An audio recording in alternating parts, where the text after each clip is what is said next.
Bonsoir à toutes et à tous et merci d'être là ce soir pour ce grand live exceptionnel puisque ce soir je vais vous parler de Human Design. Donc c'est quelque chose que j'ai découvert relativement récemment mais qui a vraiment changé ma vie en très peu de temps. Alors je me suis dit je ne peux pas leur cacher. Dans le groupe de partage, je vous expliquais qu'en fait le Human Design c'est un mix de sciences modernes comme l'astrologie, la Kabbale, le I Ching chinois qui est le plus ancien texte ésotérique du monde, et aussi la science hindoue des chakras, mixée avec des sciences modernes comme la physique quantique, l'épigénétique, les mathématiques modernes. Et en fait, tout ça, ça a été combiné. Et bien sûr, vous imaginez bien que pour combiner tout ça, il fallait une bonne dose d'aide de là-haut. Et donc, le créateur qui est Ra Uru, qui est un Hawaïen, il a reçu aussi par guidance comment combiner tout ça pour que ça fasse un outil unique de développement personnel et spirituel qui est très complet, qui est vraiment holistique. Donc, le Human Design, c'est extrêmement complémentaire à ce qu'on a déjà fait, en ce sens qu'il nous dévoile notre essence originelle qu'on a commencé à découvrir avec tout ce qu'on a fait avant, encore un peu plus, avec une manière inédite. Donc le Human Design, il va nous présenter notre manière d'interagir avec le monde et avec nous-mêmes la plus naturellement optimale. Il nous présente notre nature originelle et il nous rapproche donc, par le même temps, de notre mission originelle. Parce que plus on va être aligné à notre nature originelle, c'est-à-dire celle de notre âme, et plus on va se rapprocher de notre mission originelle. Plus on va être aligné à notre âme, plus on va l'entendre, plus elle va nous donner des indices pour qu'on se cale sur notre mission originelle. Donc notre design, je vous le disais, c'est ce que moi j'appellerais notre essence originelle. C'est la manière de fonctionner qui est optimale pour nous en fonction de notre signature unique. Rappelez-vous, notre âme, elle choisit de s'incarner à un moment précis et à un endroit précis. Cette date et ce lieu correspondent à ce qu'elle souhaite vivre dans cette vie-là. Imaginons par exemple que dans cette vie, votre âme ait souhaité devenir, par exemple, un leader inspirant. Bien avant votre conception, Grabovoi, lui, parle de 3 ans avant la naissance pour la prédétermination de l'âme, eh bien, votre âme, elle a commencé à préparer votre incarnation. La date de votre conception et de votre naissance ont été choisies par elle par rapport au transit des planètes à ce moment-là. Parce que toutes les planètes ont une influence importante sur notre fonctionnement, qu'on le veuille ou non. Alors, Ra-Uru, il explique ça par la physique quantique et l'influence des neutrinos qui sont émis par les planètes, par le Soleil en particulier, et qui nous traversent à chaque instant et qui nous amènent de l'information. Donc la position des astres le jour de notre naissance et aussi durant toute notre vie va nous influencer et contribuer à être que nous sommes absolument uniques. Certaines configurations astrales vont nous prédisposer plus que d'autres à devenir des leaders inspirants. Par exemple, nous sommes uniques, notre ADN est unique, notre signature, notre essence originelle est complètement unique.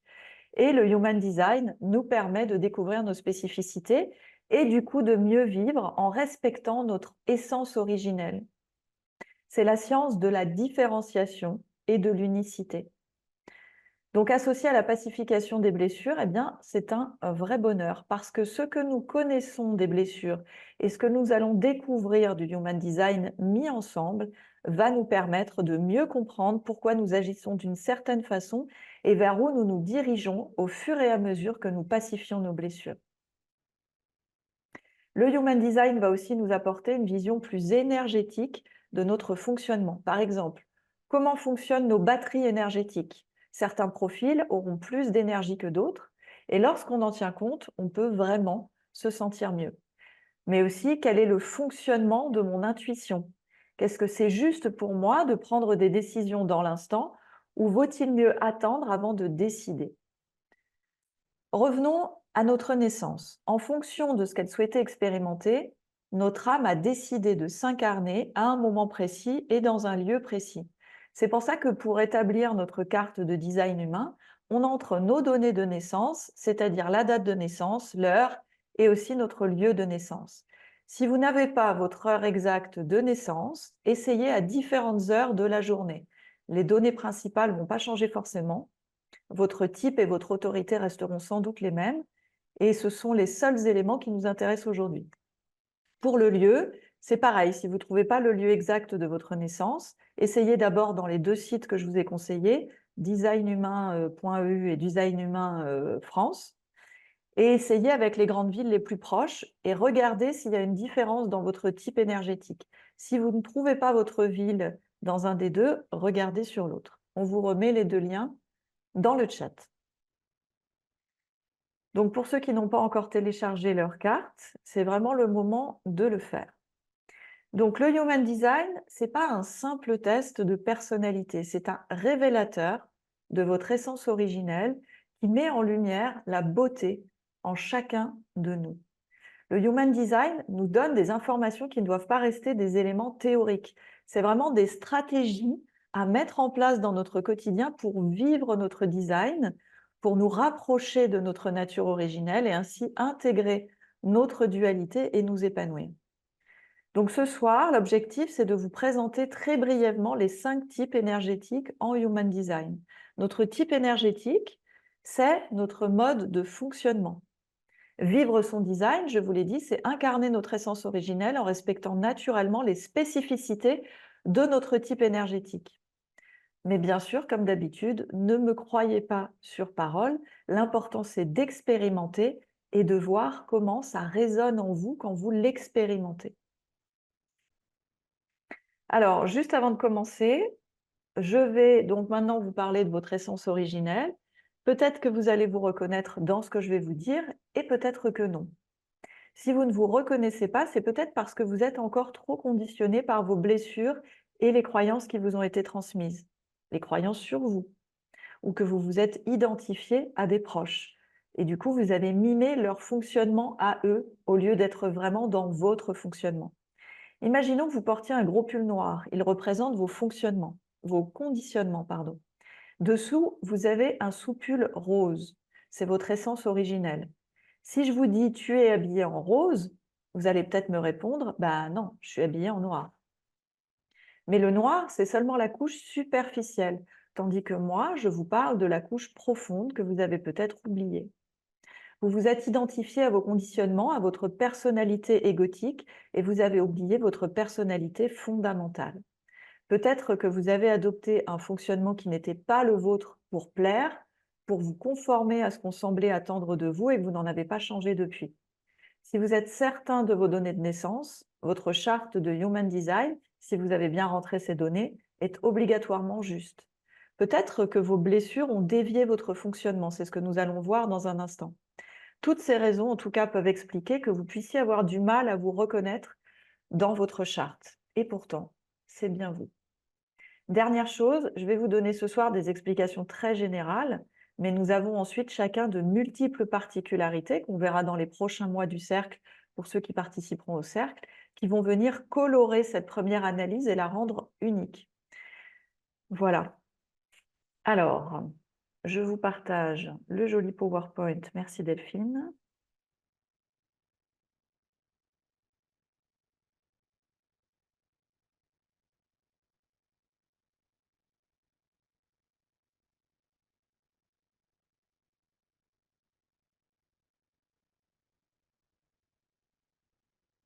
Voilà. Vous voyez bien?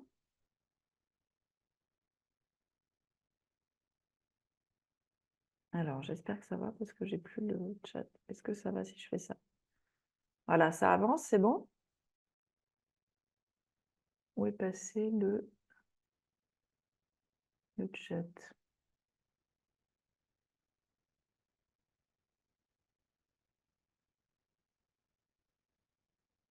Je ne sais plus où vous êtes. Bon, j'imagine que ça va. Si ça ne va pas, Delphine, tu prends la parole, bien sûr. Alors, le résumé de votre carte peut ressembler à ça. Ça, c'est ce qu'il y a sous votre bodygraph sur un des deux sites. Ou bien, si vous avez utilisé l'autre site, à ça.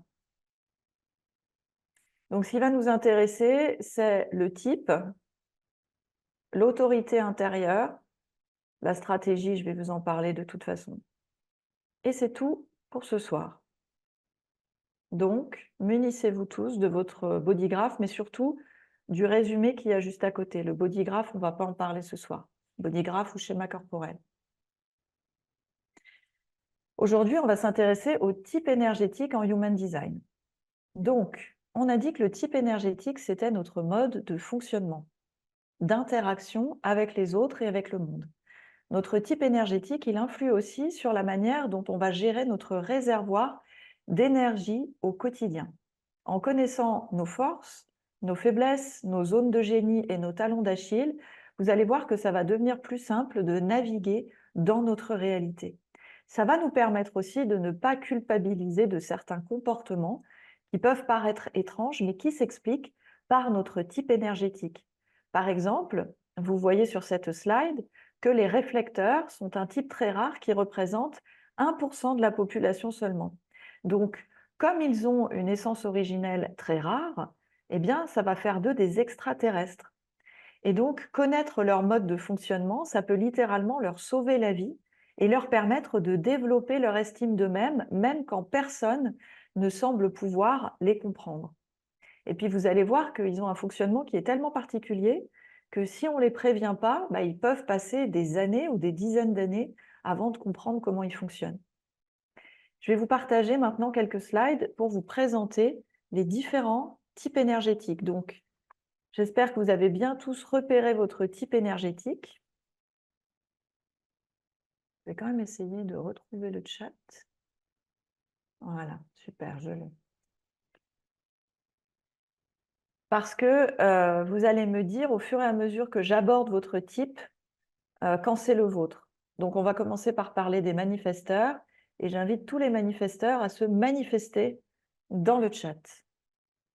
Alors, qui est manifesteur? Dites-moi dans le chat.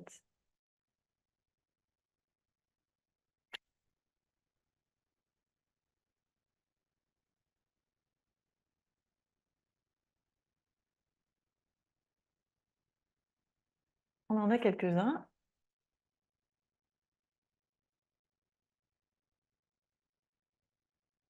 Alors, générateur, manifesteur, c'est pas pareil, hein. Générateur non plus, que les manifesteurs pour l'instant. Ok, je vous vois. D'accord. Donc, on en a quelques-uns. Normalement, on est censé en avoir 10%. Donc, on devrait, ouais, c'est à peu près ça, peut-être.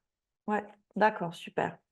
Donc, en 3 mots, les manifesteurs, c'est les pionniers, les leaders et les génies créatifs. Les générateurs et les manifesteurs générateurs partagent en commun qu'ils sont bâtisseurs, puissants et énergiques. Les manifesteurs générateurs, ils ont en plus la créativité, ce qui fait qu'ils sont très souvent multipotentiels. Les projecteurs, ce sont des guides, des sages, et ils sont magnétiques. Et les réflecteurs, ils sont miroirs, caméléons et lunaires. Alors, on commence par les manifesteurs.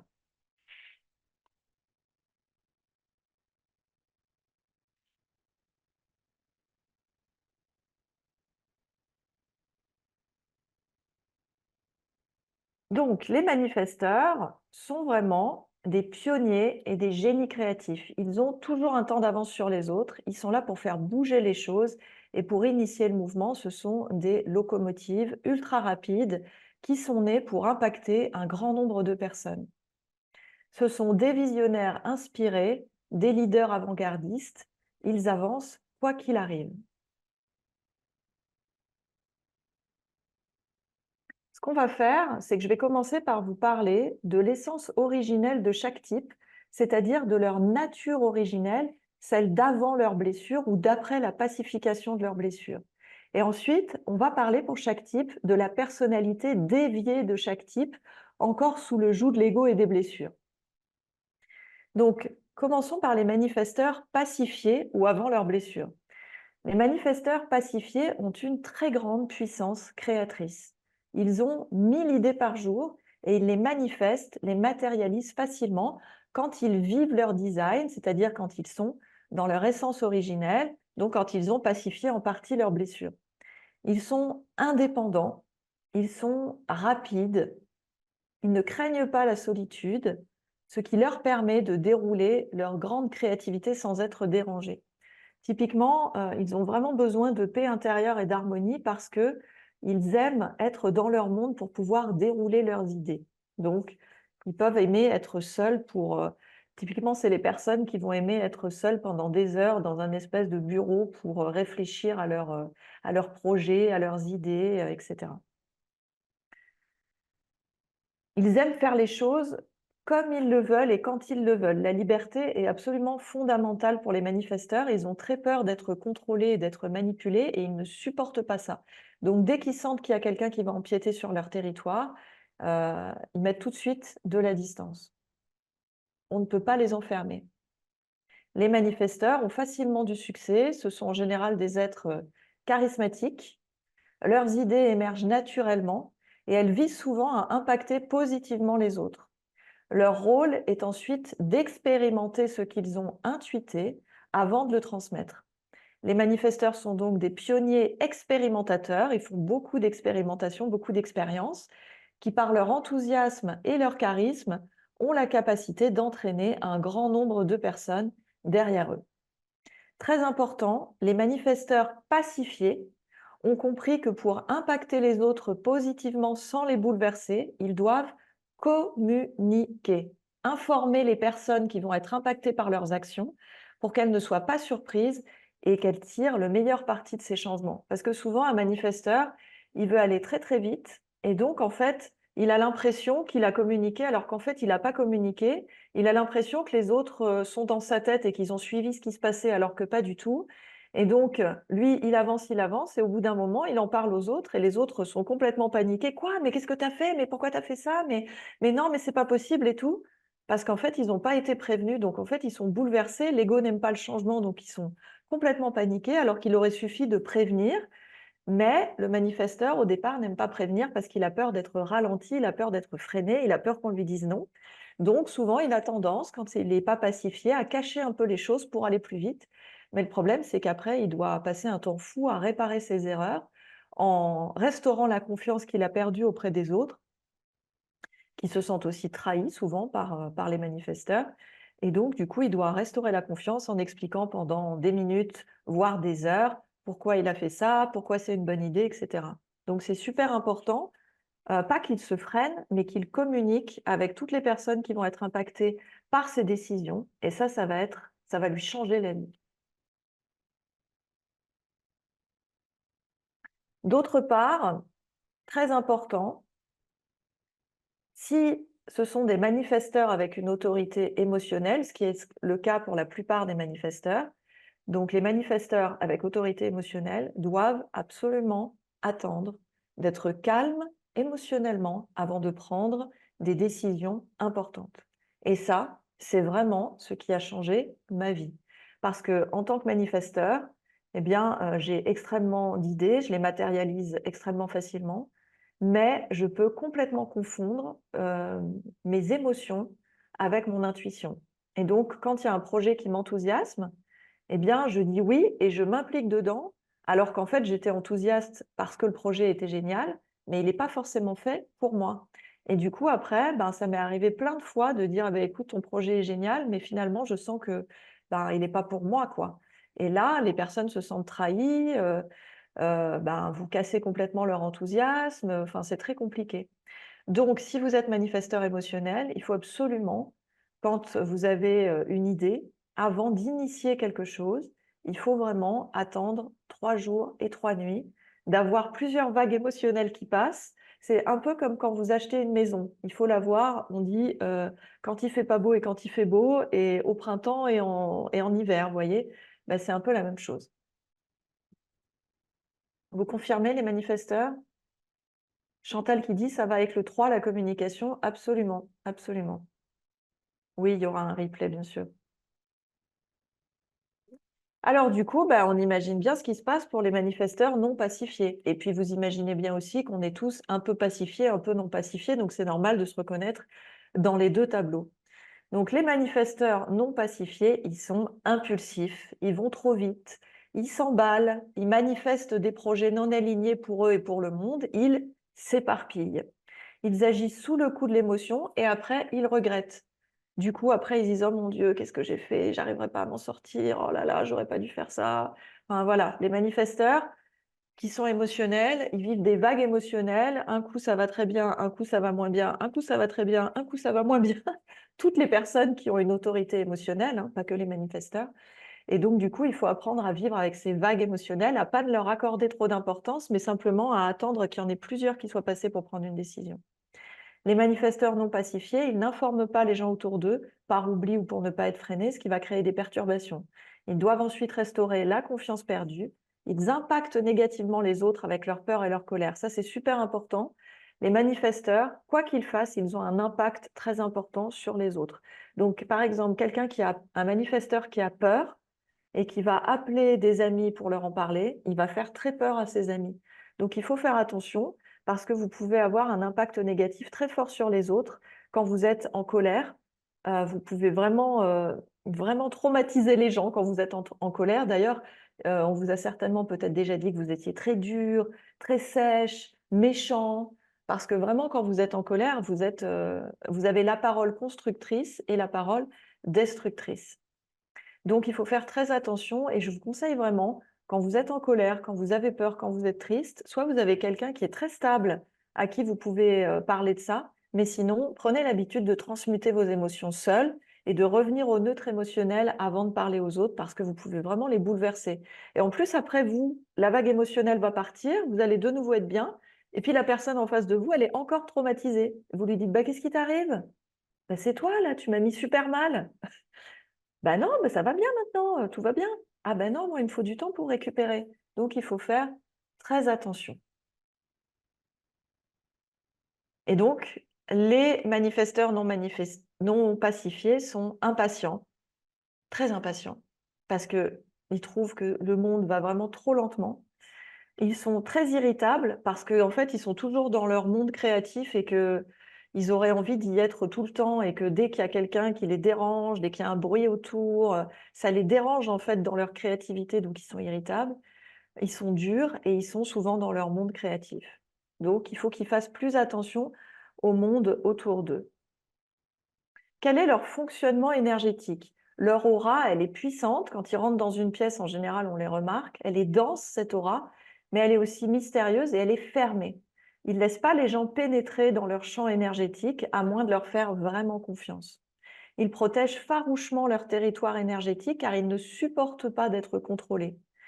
Ils ont beaucoup d'énergie pour initier les projets, mais attention, leur énergie, elle est fluctuante et elle dépend de leur vague émotionnelle. Donc, up and down, up and down.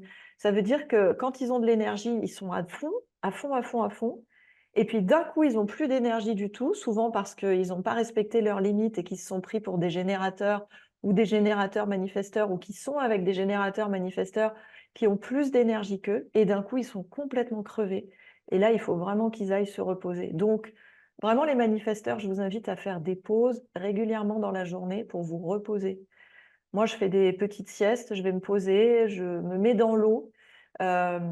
Très important, l'eau pour les manifesteurs. Enfin, moi, je trouve que ça me fait énormément de bien. Parce que les manifesteurs sont souvent trop yang et donc ils ont besoin de yin, donc de l'eau, des câlins. Très important. Donc, par rapport à l'autorité, l'autorité dans le Human Design, c'est notre boussole interne. C'est l'espace intuitif qui nous aide à prendre les bonnes décisions. On nous a éduqués à prendre des décisions avec notre mental, alors que celui-ci, il est conditionné par nos filtres, nos croyances et nos blessures. Il n'est donc jamais bon conseiller. On a tous et toutes une autorité interne, hein. Là, je ne parle pas des manifesteurs, je parle de tout le monde. Une boussole qui nous permet de prendre des décisions sans passer par notre mental. Alors bien sûr, on a tous notre âme en premier lieu, mais on n'est pas encore tous capables d'écouter notre âme et de la sentir bon temps, mauvais temps, comme disent les Québécois, c'est-à-dire à tout moment, même quand on n'est pas bien. Il y a plusieurs autorités en Human Design. Les plus communes sont l'autorité émotionnelle et l'autorité sacrale. Et ce sont celles dont nous allons parler aujourd'hui. Donc, notre âme, elle va s'exprimer à travers notre autorité émotionnelle et notre autorité sacrale. Et parfois, c'est plus facile à entendre parce que c'est énergétique que la voix fondamentale de notre âme qui arrive un peu plus tard quand on a déjà bien expansé notre conscience. Donc on a dit, les manifesteurs, ils ont pour la plupart une autorité émotionnelle. Ça signifie qu'ils ont une hypersensibilité émotionnelle, une très grande intelligence émotionnelle, une profondeur émotionnelle, mais qu'ils sont traversés en permanence par des vagues émotionnelles. Donc pas de décision sous le coup de l'émotion parce qu'on peut confondre intuition et émotion. Alors, pour vous donner un exemple de personnalité manifesteur désalignée, parce que ça va nous parler, on a Hitler. Le manifesteur, s'il est vraiment désaligné, ça devient un dictateur, clairement. Mais le manifesteur aligné, ça va être Frida Kahlo, Nadal. Bon, Nadal, je ne le connais pas assez personnellement pour savoir s'il est aligné. Mandela, vous voyez? Alors moi, je relierais le profil manifesteur à la blessure de trahison et à un tempérament très yang, à cause du côté individualiste, indépendant, orienté résultat et objectif, et aussi pour sa facilité à créer et à se mettre en action. Mais attention au revers de la médaille et à l'excès de yang. Ce qui fait aussi que le manifesteur, il est très centré sur lui-même, c'est qu'il a une aura fermée, alors que le générateur, il a une aura ouverte, ce qui fait il sent tout le temps quand il y a des gens autour de lui, etc. Alors que le manifesteur, il est vraiment dans son monde et en fait, il sent pas. Il est complètement moi, pendant des années, j'avais l'impression de vivre dans ma tête, en fait. C'est-à-dire de ne pas sentir mon corps et de ne pas sentir le monde autour. Moi, on me disait, «Mais tu ça sur le chemin pour aller à tel endroit?» Je disais: «Mais j'en sais rien, moi je n'ai jamais regardé. Moi, quand je suis en voiture, je pense à des trucs, quoi». Donc voilà, typiquement, on n'est pas du tout ouvert au monde, naturellement. Voilà pour le manifesteur.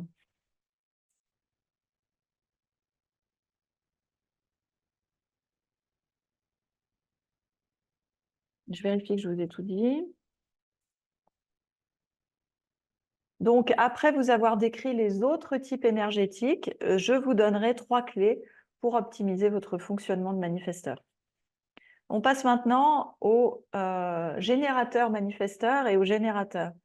Alors, certaines personnes considèrent que générateur-manifesteur, c'est un hybride entre manifesteur et générateur, mais il semblerait quand même que les générateurs-manifesteurs aient des caractéristiques qui leur soient vraiment propres et qui résultent en fait de ces deux aspects. On va donc parler des générateurs, et si vous êtes générateur-manifesteur, je vous invite à bien écouter parce que vous combinez à la fois les capacités des générateurs et des manifesteurs. Et en plus de tout ça, vous avez des capacités qui vous sont propres, mais qui résultent de cette combinaison. Donc, les générateurs, en quelques mots, les générateurs, c'est les bâtisseurs d'empire, les faiseurs.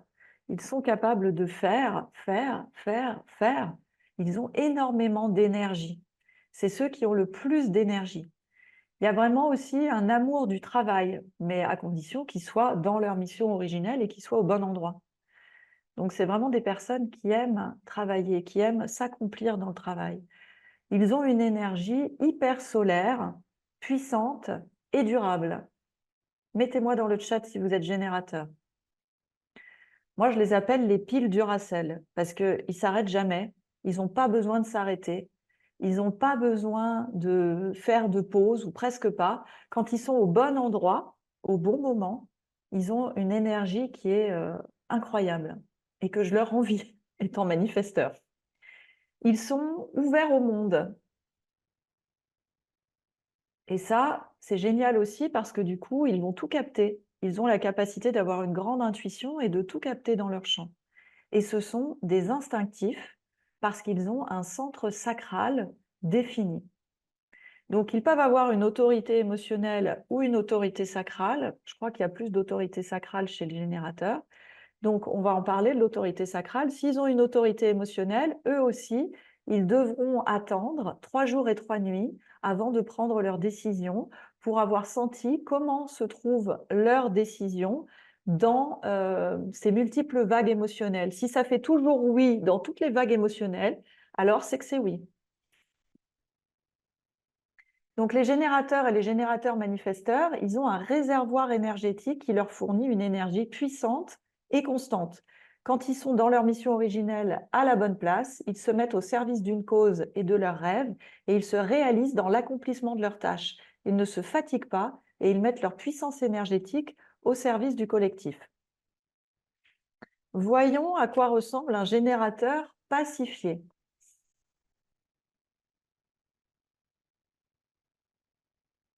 Le générateur, il est conçu pour répondre. Répondre aux perches que la vie lui tend, répondre aux perches que les autres lui tendent, répondre aux opportunités que la vie lui tend. Donc, il doit faire des choix instinctifs, et surtout s'il a une autorité sacrale. Donc, je vous invite à regarder si vous avez une autorité sacrale ou émotionnelle. Alors, dans le chat, on me demande la différence entre autorité sacrale et autorité émotionnelle. Autorité émotionnelle, ça veut dire que votre boussole, ce sont votre système, enfin, c'est votre centre émotionnel. Donc, ça veut dire que, comme je disais, vous devez avoir absolument conscience que des vagues émotionnelles vous traversent en permanence. Je ne sais pas si vous aviez senti, moi, ça a été quand même un peu une révélation parce que je l'avais vraiment jamais conscientisé de cette façon, étant donné que j'étais très coupée de mes émotions. Si vous ne sentez pas vos vagues émotionnelles, c'est que vous êtes coupé de vos émotions. Et donc, il faut que vous preniez vos décisions en tenant compte de vos émotions. Donc, c'est oui, si jamais c'est oui quand vous êtes down émotionnellement et quand vous êtes up émotionnellement. Voilà. Si vous avez une autorité sacrale, vous devez prendre vos décisions à partir de votre centre sacral. Et dans ces cas-là, ça veut dire à partir de vos tripes, à partir de votre instinct. C'est pas la même chose, c'est pas le même endroit. Donc, on va le voir juste après. Donc, le générateur pacifié, il fait des choix instinctifs bénéfiques pour lui en répondant à la vie qui le traverse.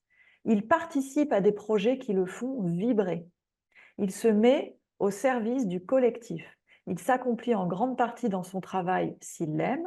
Il s'investit à fond dans la réalisation de ses rêves. Il est infatigable. C'est aussi un maître dans ce sens qu'il est fait pour maîtriser ce qu'il entreprend. Donc lui, il aime aller jusqu'au bout des choses, jusqu'au bout des projets. Quand il s'engage, on peut vraiment compter sur lui. Il est fiable, il est stable, il maîtrise son sujet. Il est persévérant. Est-ce que vous vous reconnaissez les générateurs? Donc son aura, son champ énergétique est ouvert, les autres vont facilement venir vers lui et lui faire des propositions. Un projet, un travail, une relation, une opportunité, le générateur et le générateur manifesteur, s'ils ont une autorité sacrale, et même d'ailleurs s'ils ont une autorité émotionnelle, ça marche quand même parce que les générateurs et les générateurs manifesteurs, contrairement aux manifesteurs, ont un centre sacral défini. Ça veut dire qu'ils peuvent prendre leurs décisions à partir de leur trip de toute façon. Donc, ils doivent sentir, quoi qu'il arrive, si les propositions résonnent en eux. Leur corps, je vais vous dire dans quelques instants comment, leur corps va les guider et leur envoyer des signaux clairs qu'ils apprendront à reconnaître. Alors, on le fait maintenant. Comment ça se passe dans vos tripes quand vous avez un oui, les générateurs? Qu'est-ce que vous sentez dans vos tripes?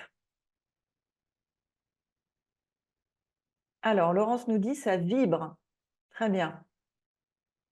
Qu'est-ce que vous sentez dans votre ventre? Est-ce que vous sentez un truc dans votre ventre quand ça fait oui ou quand ça fait non? Alors, Claire dit « je suis coupée de mes tripes ». Donc, tu veux dire tout le temps ou seulement quand ça fait non? Enthousiasme, je ne sais pas, chaleur intense, joie, vibration et frisson, joie, chaleur agréable dans le ventre, je suis toute excitée, masse lourde quand c'est non, ou léger quand c'est oui. Alors, ce que vous devriez sentir, mais chacun à votre façon, donc tout est juste, c'est un courant d'énergie ascendant. C'est-à-dire que quand c'est un oui, il y a vos tripes qui vont générer de l'énergie et ça va monter, ça va faire « oui », vous voyez? « Oui ». Voilà. Donc, il y a Rachel qui dit exactement. Et quand c'est un non ou quand c'est un pas maintenant, vous devez sentir que ça vous coupe énergétiquement ou que ça descend. Voilà. Ventre légèrement crispé.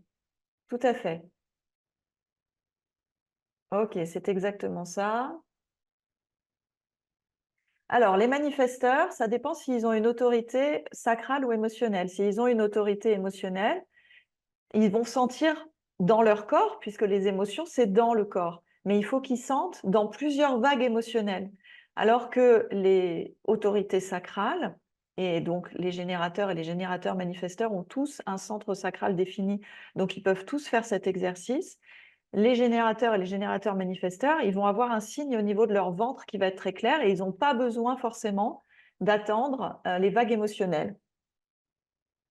Voilà, flux, ventre et cœur. Très bien. Donc, peut-être que vous avez un son naturellement que vous faites, si vous êtes générateur ou générateur manifesteur, que vous faites naturellement et qui peut vous aider à sentir si c'est oui ou si c'est non. Et ce son, c'est un son, ce qu'on appelle la réponse sacrale en Human Design. Un son sacral, c'est Donc, en fait, ça peut vouloir dire oui ou non. Ah, il y a Samira qui dit exactement. Vous voyez, je vous dis, alors, on va le faire ensemble. Et vous allez sentir s'il y a ce son qui peut venir. Je vous pose des questions fermées, et c'est comme ça que ça marche. Vous réfléchissez pas, vous vous focalisez simplement sur vos ressentis corporels et sur le son qui a envie de sortir, d'accord? Alors, je vous dis, connectez-vous à votre ventre, respirez bien. Est-ce que tu as envie de manger tout de suite un bol de terre? Mmh. Mmh. Mmh mh. Mmh. Voyez? Pour le prochain repas, est-ce que tu aurais envie de manger un de tes plats préférés? Mmh. Mmh. Mmh. Est-ce que tu aurais envie de partir en vacances dans un lieu paradisiaque?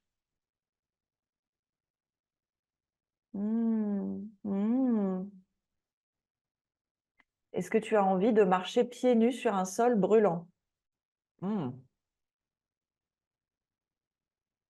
Voyez? Donc vous pouvez vous entraîner, seul ou avec un ami, avec des questions comme ça assez simples, avec une réponse évidente oui ou non et au fur et à mesure, vous allez sentir le oui et le non de votre corps. Encore une fois, si votre âme vous répond directement pour ce genre de choses, il y a pas de problème. Mais si vous avez du mal à entendre la réponse de votre âme, eh bien, c'est l'exercice que vous pouvez faire. Et donc, pour chaque projet qu'on vous propose ou que la vie met sur votre chemin, vous devez prendre le temps d'écouter votre instinct pour sentir si c'est juste pour vous d'y participer. Donc, autant les manifesteurs vont initier, ça veut dire ils vont avoir plein d'idées et hop, c'est eux qui lancent le truc en fait. C'est eux qui sont à l'initiative des choses. Les manifesteurs générateurs aussi, ça peut leur arriver puisqu'ils ont des aspects manifesteurs. Autant les générateurs, eux, ils répondent. Ils répondent à la vie. Alors, on me dit dans le chat, ça me parle beaucoup, même si ce n'est pas mon profil. Parfois, on s'est identifié au profil d'autres personnes pour répondre à la demande. Si par exemple, imaginons par exemple que vous soyez manifesteur et que vous ayez eu une mère très dominante, mais qui était générateur. Et elle n'a pas du tout, elle pourrait pas supporter que vous déployiez votre profil de manifesteur. Eh bien, pour vous conformer à ce qu'on attend de vous, vous allez vous réduire et vous allez adopter le profil d'un générateur pour lui plaire, par exemple, ou même d'un projecteur, pour vous faire plus petit qu'un manifesteur. Vous voyez? Donc, ça peut expliquer pourquoi on a un profil qui ne nous ressemble pas finalement. Ou alors, on nous a tellement dit qu'on était nuls que ben, du coup, on a, pareil, on a, comment dire, on a décidé de ne plus initier rien du tout parce qu'on n'a pas confiance en soi et on attend toujours que la vie nous propose quelque chose pour répondre. Ça peut être aussi ça. Et bien sûr, ça peut être aussi dans l'autre sens. Si on est, par exemple, générateur, mais qu'on a vraiment des gros problèmes d'estime de nous-mêmes et qu'on veut absolument prouver notre valeur, ben, on va peut-être se comporter comme un manifesteur et initier plein de choses, alors que ce n'est pas du tout notre nature profonde. Alors, j'attendais cette question. Un manifesteur est au-dessus d'un générateur? Pas du tout. On a tous nos capacités particulières, mais par contre, le manifesteur, il a vraiment comme capacité d'initier les choses, alors que le générateur, il doit répondre. Donc, c'est pas que le manifesteur est au-dessus, c'est qu'ils sont complètement complémentaires. Parce que le manifesteur, il aimerait bien avoir l'énergie du générateur. Le générateur a beaucoup plus d'énergie que le manifesteur. Chacun ses compétences et chacun ses zones de génie.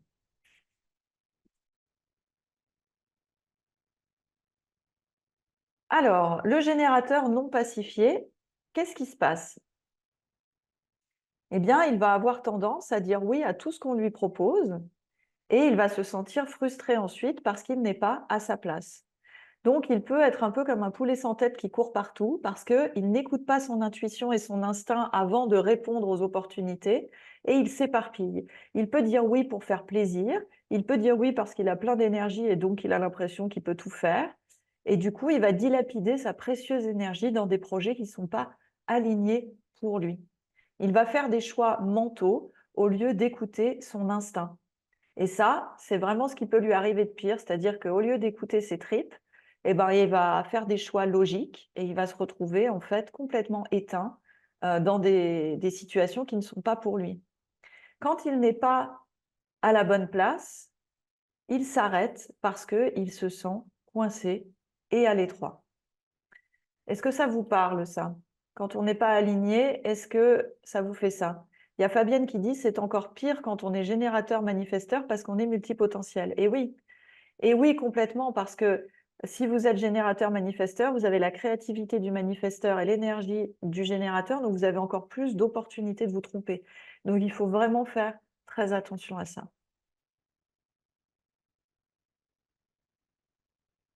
Ça vous fait penser à quelle blessure? Le fait de vouloir faire les choses à la place des autres, pour les aider, pour les sauver.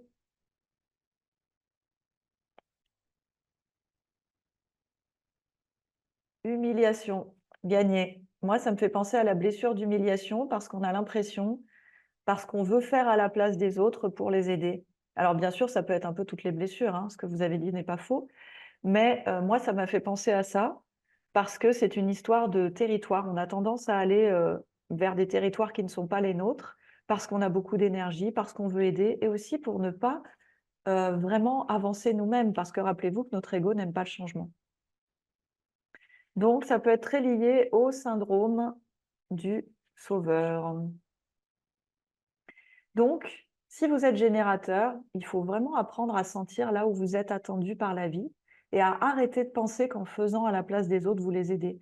Parce qu'en réalité, vous les déresponsabilisez et vous les privez d'évoluer en expérimentant. Le générateur, il n'est pas là pour initier, mais il est là pour répondre aux perches que la vie lui tend. Et quand il est calme et aligné, les opportunités vont venir à lui complètement naturellement. Pourquoi? Parce que son aura, elle est ouverte et elle est enveloppante. Donc, il a tout de suite il est accueillant, il est ouvert, les gens ont envie de venir lui parler, de venir lui confier des projets, de venir lui faire des propositions. On a envie de parler au générateur, on a envie de lui faire des propositions et il n'a plus qu'à sentir si c'est juste pour lui et pas simplement pour faire plaisir, pour y répondre. Donc, vous voyez en quoi le Human Design peut vraiment nous aider à mieux nous connaître et à éviter de perdre notre temps inutilement. Donc, la grande qualité des générateurs, c'est qu'ils ont une énergie constante et durable et aussi qu'ils vont vraiment être des maîtres dans ce qu'ils vont faire. Et ça, c'est pour ça que je dis qu'il n'y a vraiment pas de profil au-dessus des autres. On a tous des qualités parce que si le manifesteur, il va initier plein de choses et il va être vraiment un leader, eh bien, il n'aura jamais l'expertise des générateurs parce qu'il prendra jamais le temps d'aller aussi loin que le font les générateurs. Donc, les vrais experts, au final, ça va être plutôt les générateurs que les manifesteurs. Et donc, quand ils sont au bon endroit, ils ressentent une satisfaction profonde et c'est vraiment cette satisfaction qui les nourrit. Par contre, ce qui les guette quand ils sont bloqués parce qu'ils ont fait des mauvais choix, c'est la frustration. Alors, on passe au générateur manifesteur. Donc, son fonctionnement optimal, c'est un peu un mix entre les deux et souvent, il est donc multipotentiel parce qu'il a la créativité et les idées du manifesteur. Donc, il va pouvoir initier beaucoup de projets et en même temps, il a l'énergie pour les tenir. Donc, vous imaginez le mix. Donc, son fonctionnement optimal, c'est vraiment de répondre à la vie. Donc, d'abord d'écouter. si c'est juste pour lui. Et c'est souvent ça l'erreur que font les générateurs manifesteurs, c'est qu'ils foncent, alors que non, ils doivent vraiment écouter d'abord si c'est juste pour eux. Et ensuite, ils peuvent vraiment initier des choses, sans oublier d'informer les personnes impactées. Deuxième chose très importante, ne pas initier mentalement des projets. Arrêtez de penser avec votre tête, les générateurs manifesteurs. Essayez vraiment de sentir ce qui est bon pour vous avant d'initier quelque chose. Parce que sinon, qu'est-ce qui se passe? Et vous l'avez remarqué, vous allez rencontrer beaucoup de résistance sur votre passage. Donc si, à l'inverse, on le prend dans l'autre sens, si vous rencontrez beaucoup de résistance sur votre passage, eh bien, c'est très probable que vous avez fait quelque chose qui n'était pas en accord avec ce que vous deviez faire avec votre âme. Vous pouvez avoir de grands moments de créativité comme les manifesteurs, et quand il y a des résistances sur votre passage et des embûches, vous allez réagir à la fois comme le manifesteur et à la fois comme le générateur. Le manifesteur, il réagit par la colère et le générateur par la frustration. Et bien vous, ça sera les deux à la fois. Mais si vous arrivez à utiliser de façon optimale votre énergie, alors ça vous apportera une grande satisfaction. Et juste un truc, donc les générateurs manifesteurs, retenez que vous avez l'énergie des générateurs, la créativité des manifesteurs, et donc ça vous donne une très grande puissance. Donc à vous de savoir la gérer en en demandant toujours à vos tripes si c'est bon pour vous avant d'agir. Très important. Alors, on passe aux projecteurs. Est-ce qu'on a des projecteurs dans la salle?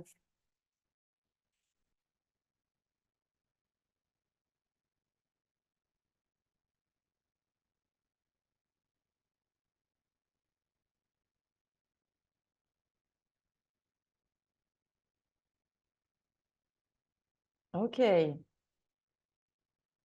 Donc les projecteurs, il y en a 20%. Et ce sont les guides spirituels. Donc, les guides, les sages, les mentors, les coachs, les conseillers, mais aussi les administrateurs, les organisateurs. Il y en a certainement d'entre vous qui sont dans cette catégorie ici et qui sont coachs, ou qui sont en tout cas guides spirituels. Donc, c'est génial. Accompagnants spirituels, thérapeutes, etc. Vous êtes exactement au bon endroit. Parce que, en 2 mots, vous avez une sagesse incroyable et un flair, une analyse hyper fine des autres. Vous lisez en eux comme dans un livre ouvert, quand vous avez pacifié vos blessures. Vous êtes perspicace, intuitif, magnétique et attractif.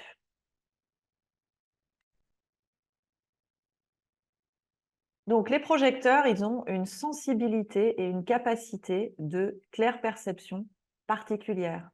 Ils lisent les autres et ils ont un don pour les aider à avancer en leur posant les bonnes questions. Leur sagesse. Alors, je vois dans le chat, je ne suis pas projecteur et pourtant je m'y retrouve. Alors, comme on l'a dit tout à l'heure, il peut y avoir des transferts en fait. Et aussi, évidemment, on a tous toutes les qualités. Mais si vous êtes projecteur, c'est vraiment que ça va avec votre mission originelle, ça va avec votre mission d'âme, voyez. Donc, vous pouvez tout à fait être coach ou accompagnant sans être projecteur, mais si vous êtes projecteur, vous serez vraiment exactement à votre place, encore plus que tous les autres, on va dire. Donc, les projecteurs lisent les autres, ils ont un don pour les aider à avancer en leur posant des bonnes questions. Leur sagesse est recherchée, mais il est préférable pour eux d'attendre d'y être invités avant de faire profiter les autres de leur lumière. Bien sûr, vous allez pouvoir guider les autres si vous êtes générateur, etc. Mais vous allez voir qu'il y a des choses très, très particulières pour les projecteurs. Notamment, le fait de devoir vraiment attendre d'être invité pour transmettre votre énergie et votre savoir. Je prends un exemple. Vous êtes dans un repas de famille et votre tante se plaint d'une situation difficile. Elle ne vous a pas demandé votre avis, vous l'écoutez, vous savez exactement ce qui cloche, vous lisez en elle comme dans un livre ouvert, et vous allez donner votre avis alors qu'on ne vous l'a pas demandé, en lui disant ce qu'elle pourrait faire pour améliorer les choses. Vous avez déjà vécu ça, les projecteurs? Et là, en fait, elle ne va pas du tout apprécier votre intervention, elle va la ressentir comme intrusive. Et à ce moment-là, vous allez vous sentir amer. Qu'est-ce qui s'est passé? Eh ben, ce qui s'est passé, c'est qu'en fait, vous n'avez pas attendu d'être invité pour éclairer de vos lumières les autres. Et le résultat, c'est que vous n'êtes pas reconnu pour ce que vous êtes. Et c'est bête parce que vos remarques, eh ben, elles sont soutenantes et judicieuses. Mais votre énergie, elle est très forte et elle peut paraître aux autres comme intrusive et agressive. Donc en fait, il faut vraiment être bien entouré et attendre d'être d'abord reconnu pour ce que vous êtes, puis invité. Et à ce moment-là, vous allez vraiment être l'expert et le guide et le sage que tout le monde va écouter, que tout le monde va vraiment, voilà, vous allez être la personne qui va aider les autres et qui va être vraiment reconnue pour ça. Ah, tu devrais demander son avis parce que il a toujours des bonnes idées, il sait toujours comment faire pour aider la situation à évoluer, etc. Donc au départ, quand vous n'êtes pas aligné, vous allez avoir tendance à vouloir dire les choses parce que ça vous brûle la langue et à vous faire rembarrer. Donc peut-être que vous étiez comme ça avant et que maintenant vous sentez qu'il ne faut pas le faire et donc vous ne le faites plus. Mais vous l'avez sûrement déjà vécu plein de fois. Je vois que dans le chat, beaucoup de projecteurs confirment, c'est exactement ça. Vous êtes un guide pour les autres. Vous êtes vraiment un guide pour les autres. Mais n'oubliez pas que l'ego n'aime pas le changement. On ne peut pas forcer les autres à évoluer, vous le savez maintenant. Et votre message, il est hyper puissant. Il est hyper puissant, il fait bouger les lignes, il aide les autres à évoluer. Mais pour ça, il faut être prêt. Il faut être prêt à le recevoir. Donc, attendez d'être reconnu pour ce que vous êtes et invitez à faire profiter les autres de votre lumière. Donc, les conseils pour les projecteurs et surtout comment le projecteur pacifié vit. D'abord, il s'entoure de personnes qui reconnaissent sa valeur. Super important. Il attend d'être invité avant de donner son avis. Il guide les autres avec sagesse et bienveillance. Et il aide les autres à évoluer. Alors, dans le chat, on dit « Je ne sais plus me taire si on ne me dit pas qu'il ne faut pas dire ». Et pourtant, tu pourrais le sentir. Tu pourrais le sentir, mais il y a encore ton ego qui a envie de dire. Mais toute vérité n'est pas bonne à dire parce que vous savez que si vous dites quelque chose et que la personne n'est pas prête, le consentement, même le consentement énergétique est extrêmement important, bah vous pouvez faire plus de mal que de bien parce que déjà la personne, elle peut mal l'interpréter, mal le comprendre et c'est compliqué. Alors, dans le chat, on dit 2 projecteurs ensemble, ça vit comment? Ça, on en parlera quand on fera le mois sur l'harmonie relationnelle et que je vous parlerai de votre human design et des relations entre différents types énergétiques. J'aime la notion de témoin, j'écoute avec amour et ça aide. Oui, absolument. Alors, donc la stratégie de fonctionnement du projecteur, ça va être d'attendre d'être reconnu, puis inviter à profiter les autres, à faire profiter les autres de ses talents. En attendant d'être invité, le projecteur, ce que vous avez à faire, c'est préparer la suite. Vous n'allez pas attendre en vous croisant les doigts qu'on vous dise « c'est quoi ton avis ?» bien sûr. Vous allez vous former, vous allez intégrer plus profondément votre expertise, vous allez pacifier vos blessures parce que vous savez qu'en tant que guide, vous devez, à un certain niveau, d'être un exemple pour les autres. Et puis, du coup, votre intuition, elle va s'affiner de plus en plus. Vous allez percevoir intuitivement ce que les autres devraient faire pour utiliser au mieux leur énergie et pour évoluer. Vous avez un flair imbattable et vous comprenez ce qui dysfonctionne au premier coup d'œil. Vous pouvez aider les autres à optimiser leur fonctionnement et ce, dans tous les domaines. Donc, vous pouvez être consultant aussi, par exemple. Si vous y êtes invité, attention, vous devez sentir si cette invitation est juste pour vous avant d'y répondre favorablement ou non. Par exemple, on vous invite dans un sommet.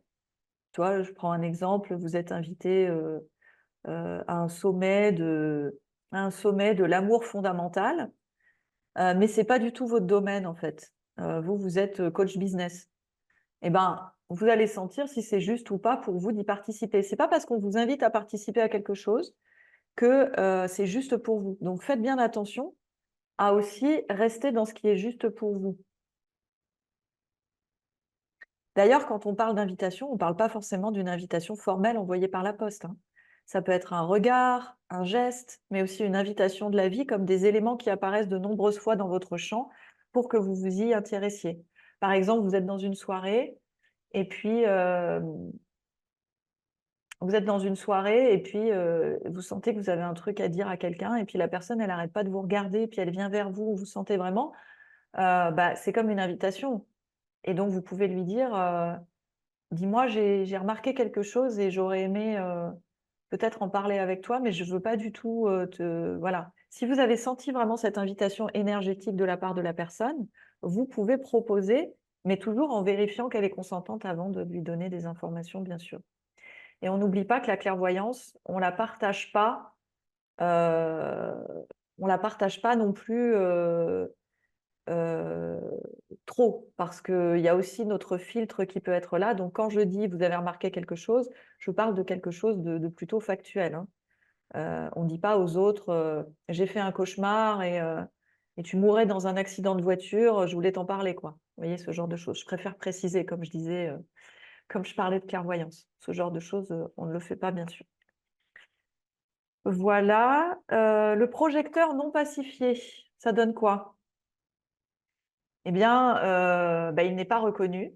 Il n'est pas reconnu par ses proches, donc il ne se sent pas reconnu, ça le déprime, ça le rend amer. Ou alors il n'attend pas d'être invité pour donner son avis, il force les choses et là c'est encore pire. Il y a un gros manque d'estime de lui ou d'elle-même, il est hypersensible et il peut être aussi plus lent que les autres, ça c'est pas parce qu'il est non pacifié, c'est parce que c'est son rythme naturel et donc il peut, trouver, les choses trop lentes et du coup se dévaloriser aussi. Et puis, il peut aussi s'accrocher aux gens pour prouver sa valeur, puisque dans son fonctionnement, il a besoin d'être reconnu. Mais c'est un fonctionnement qui n'est pas négatif. Il ne faut pas que ça se transforme en dépendance affective. Et là, je vous parle de dépendance affective, et donc ça vous fait penser à quelle blessure? On est parti, abandon, abandon, abandon. Bien sûr, gagner. Donc, vous êtes bien entraîné, hein, c'est super. Donc, la blessure d'abandon. Donc, vous voyez, c'est rigolo parce qu'en fait, chaque type énergétique est relié, enfin, on pourrait le relier à une blessure. On pourrait certainement faire plein d'autres interprétations, mais il y a quand même 5 types énergétiques et 5 blessures. Coïncidence? Je ne crois pas. Enfin, vous voyez ce que je veux dire. Donc, il s'accroche aux autres pour qu'on l'aime, il a besoin d'être reconnu, il est hypersensible et clairvoyant. C'est la blessure d'abandon. Donc, quand je dis que ce profil me fait penser à une blessure, je veux dire par là que je pense que ce type énergétique développera peut-être plus facilement cette blessure. En fait, tout est évidemment intriqué. Quand notre âme, elle dit, eh ben, on va le faire naître à tel endroit, à telle heure, il va donc y avoir une position désastre à sa naissance et pendant toute sa vie qui va bouger, qui est déjà déterminée. Ça va faire de lui quelqu'un, par exemple, de plus sensible, de plus clairvoyant, euh, voilà, et ben forcément, il va développer plus facilement la blessure d'abandon et donc il va traverser des blessures, des souffrances dans sa vie, des situations qui seront typiques de la blessure d'abandon. Vous voyez, tout est plus ou moins, prédéterminé. Pour le générateur manifesteur, je dirais que c'est un mix entre celle du générateur, qui pour moi était assez proche de la blessure d'humiliation parce qu'il y a vraiment: «Ah, quel est mon territoire et dans quoi je mets, mon énergie?» Et le manifesteur, pour moi, c'est un mix entre blessure de trahison et blessure d'injustice. Vous voyez? Quoique la blessure d'injustice, elle pourrait être un peu pour tous les types, mais je pense qu'on la retrouve beaucoup, puisqu'elle est très souvent associée à la blessure de trahison pour les manifesteurs. Le fonctionnement énergétique des projecteurs, alors, ils peuvent être perçus comme paresseux parce que eux, pour le coup, ils ont beaucoup moins d'énergie que les autres, sauf quand ils captent l'énergie des autres et qu'ils l'amplifient. Mais si jamais ils sont seuls, ils vont vraiment avoir besoin de recharger les batteries régulièrement. Dans le Human Design, on dit qu'ils pourraient travailler 4 heures par jour. Vous imaginez? Heureusement que Enfin, c'est pas facile, 4 heures par jour, si vous êtes dans un boulot salarié. Il faut apprendre à dormir les yeux ouverts, quoi. Donc, ou à faire des siestes les yeux ouverts comme ça dans réunion Zoom. Donc, besoin de recharger les batteries très régulièrement. Tendance au burn-out s'ils en font trop pour faire comme les autres. Bah oui, s'ils sont entourés de générateurs, en plus, ben, pour pas avoir l'air, je sais pas, nul, malade, bah, ils vont avoir tendance à en faire beaucoup trop. Donc, ils peuvent avoir du mal à suivre les autres parce qu'ils ont moins d'énergie. Quand ils sont bien entourés, ils peuvent amplifier l'énergie des autres et en profiter par la même occasion, et c'est bon pour tout le monde, hein. Et trop d'heures de travail les épuise, surtout si leur travail ne leur plaît pas. En fait, c'est aussi parce que leur aura, elle est tellement ouverte aux autres ils lisent dans les autres en permanence et donc ça les fatigue aussi. Vous vous reconnaissez? Oui, bien sûr, il y aura un replay.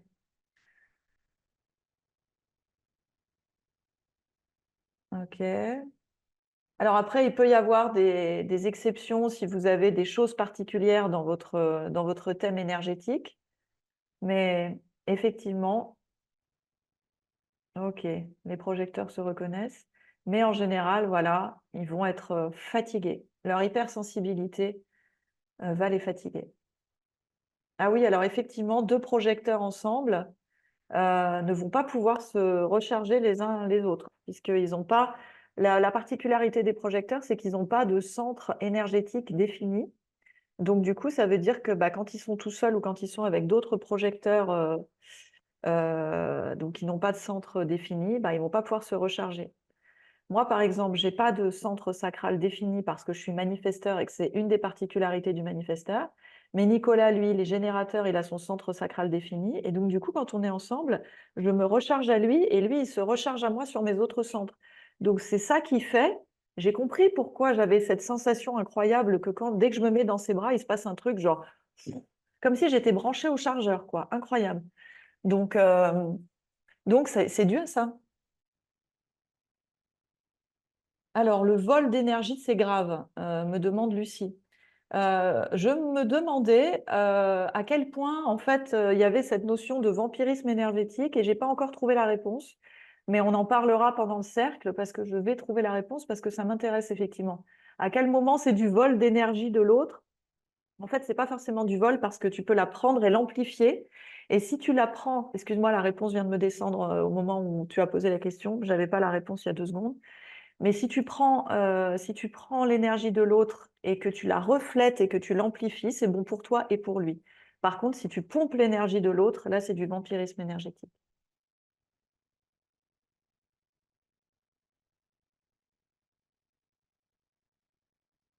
Alors, le centre splénique, je ne vais pas en parler parce que c'est plus rare et que je ne peux pas tout évoquer aujourd'hui. L'autorité splénique, mais on en parlera plus tard dans le cercle quand on fera le mois prochain. Je vais parler des autorités pour ceux qui seront dans le cercle. Alors, le dernier type, c'est les réflecteurs. Et je vais aller un peu plus vite parce que c'est très rare. Est-ce qu'il y a des réflecteurs dans la salle?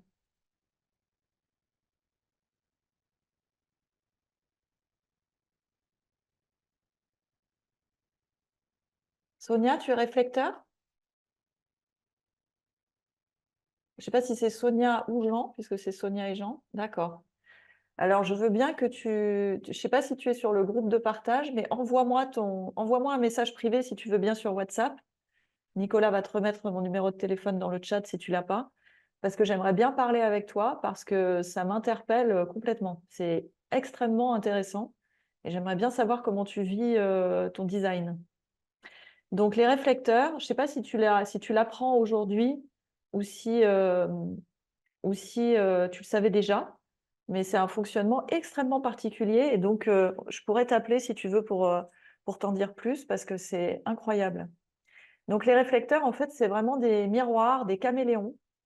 Donc ils sont bavards, passionnés, hypersensibles et ils sont comme des canaris dans la mine. Alors, vous savez ce que c'est les canaris dans la mine? On mettait des canaris dans les mines de charbon parce qu'ils étaient très sensibles aux émanations de gaz que les humains ne sentaient pas encore. Et donc, quand les canaris s'évanouissaient ou qui mouraient, ils faisaient sortir toutes les personnes qui travaillaient dans la mine de la mine parce que ça voulait dire qu'il y avait un danger.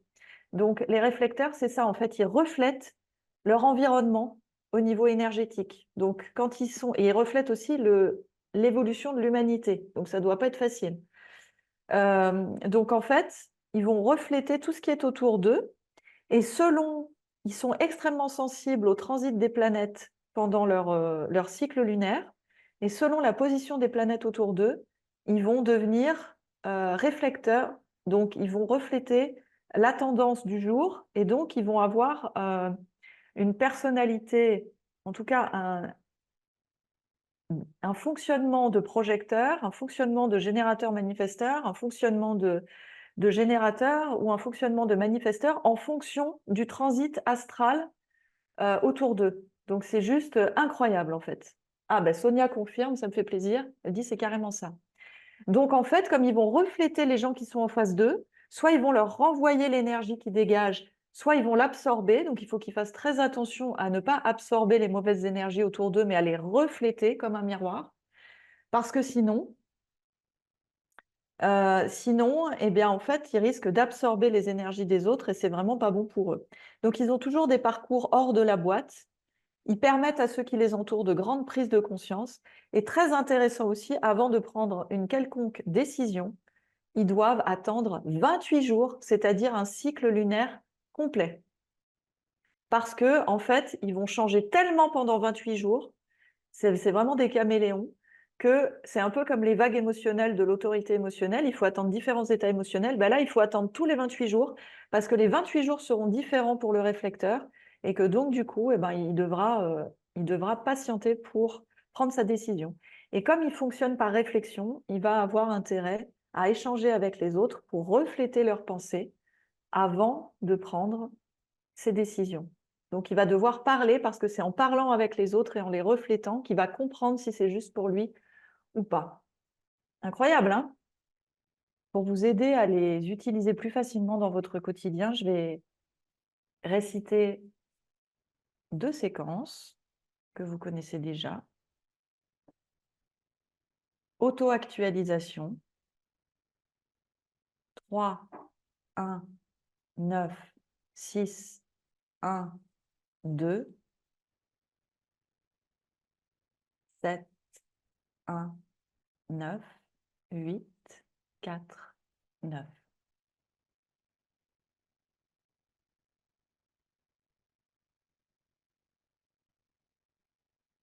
Et déclic. 5, 0, 8, 1, 6, 1, 2, 1, 0, 9, 8, 1.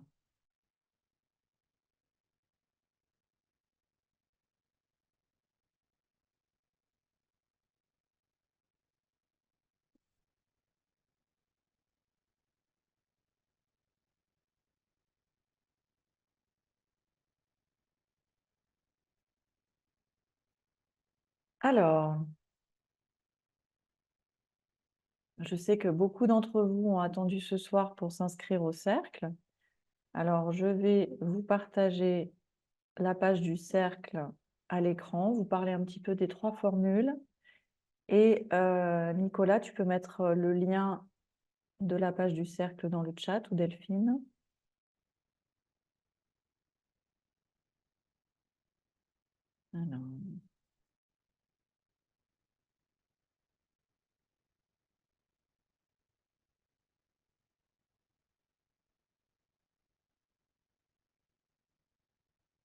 Alors, je vous ai dit un petit peu ce qu'il y avait dans le cercle. Toutes les formules comprennent, bon, pacification express, mission originelle en autonomie et en illimité, rencontre originelle en illimité, une soirée d'incarnation live par mois, donc c'est la soirée réflexion profonde dont je vous parlais, qu'on va co-créer ensemble, pour essayer vraiment d'aller en profondeur, de ne pas rester en surface et de changer en fait nos croyances sur le monde. C'est vraiment ça l'idée. Et 2 soirées live, ateliers thématiques par mois avec Human Design et avec pratiques nouvelles et anciennes. Bien sûr, il y aura un replay pour tout. En bonus, vous avez tous mes contenus gratuits, l'invitation gratuite aux 2 rencontres annuelles présentielles que j'organise cet été, Et puis, je passerai sûrement vous voir dans vos régions aussi. Un contact avec moi par message du lundi au vendredi de 12 h à 15 h, si vous pouvez. Et puis, je vais ouvrir un groupe coévolutif du cercle parce qu'en fait, il y aura des défis à implémenter dans notre quotidien. Et ceux qui implémentent les défis dans leur quotidien, vous serez invités à venir nous raconter comment ça va, les résistances, etc. Bref, ça sera vraiment le groupe du cercle et qui nous permettra de rester bien motivés chaque jour. Donc, vous avez 3 formules. Dans la formule du cercle source, vous avez tout ce que je viens de vous citer pour 67 € par mois. Si vous avez participé à Emo et à Aero, vous avez reçu un code de réduction. Si vous ne l'avez pas là sous les yeux et que vous en avez besoin, vous mettez un message dans le chat et Nicolas va vous l'envoyer par message privé. Et ça vous ramène cet abonnement avec engagement annuel, donc pour un an, à 55 € par mois.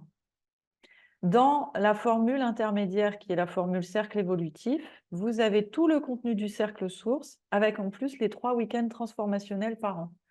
Donc les 3 week-ends transformationnels, c'est sûr que de toute façon, vous allez avoir envie de les faire. J'ai fait la formule source parce que je sais qu'il y a des personnes qui ne peuvent pas payer 97 € par mois. Avec la réduction pour ceux qui ont fait MO ou RO, ça fait 80,5, je crois, euros par mois. Mais pour certains, c'est encore trop. Donc, c'est pour ça que j'ai fait la formule source. Mais si vous pouvez, je vous conseille vraiment de prendre la formule intermédiaire parce que de toute façon, je sais que vous allez avoir envie d'acheter les week-ends transformationnels qui vont être hyper